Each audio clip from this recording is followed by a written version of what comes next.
কেমন আছো বন্ধুরা? আজকে আমি ঝিঙে আর আলুর পোস্ত বানাচ্ছি। এটাও একটা পুরনো দিনের রান্না। সেই জন্য আমি ঝিঙেগুলোকে টুকরো করে ছোট ছোট টুকরো করে কেটে নিয়েছি এবং তাকে ভালো করে খোসা ছাড়িয়ে নেব। খোসা ছাড়িয়ে নেওয়ার পর ওকে আমি ঝিঙে পোস্তর মতো করে সাইজ করে ছোট্ট ছোট টুকরো করে ঝিঙেগুলোকে কেটে নেব।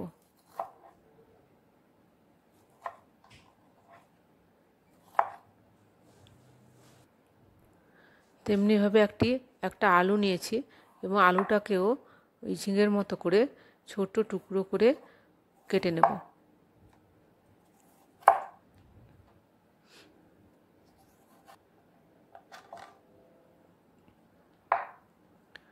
এবং আমি এই ঝিঙে পোস্তের জন্য পেঁয়াজ কুচি করে কেটে নিয়েছি এবং একটা কাঁচা লঙ্কা কেটে নিয়েছি। এরপর কড়াইটাতে বসিয়ে তার মধ্যে তেল গরম করে কেটে রাখা পেঁয়াজগুলোকে দিয়ে একটু ভাজা ভাজা হয়ে যাওয়ার পর ওর মধ্যে পরিমাণ মতো নুন দিলাম, এবার হলুদ গুঁড়ো দিলাম আর অল্প পরিমাণ শুকনো লঙ্কার গুঁড়ো দিলাম।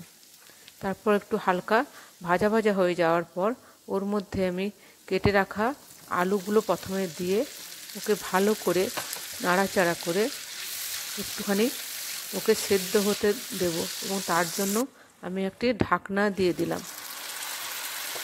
এবং ঢাকনা দেওয়ার পর কিছুক্ষণ পরে ঢাকনাটা খুলে এবার বেটে রাখা পোস্ত এখানে আমি টিস্পুনে 6 টিস্পুন মতো পোস্ত বাটা দিয়ে দিলাম।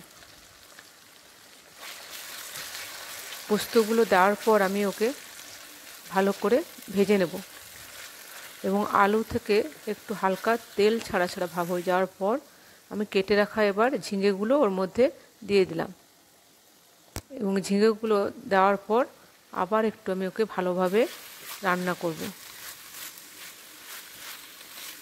ঝিঙে দেওয়ার পর ভালো করে ওকে নাড়াচাড়া করার পর আবার একবার আমি ওকে ভালো করে ঢাকনা দিয়ে দেব এবং ঢাকনা দেওয়ার পর এটা খোলার পরে ওর থেকে একটু জল বেরিয়ে যাবে গা থেকে এবং ওই জলটাকে ভালো করে নাড়াচাড়া করে শুকনো করে নিতে হবে।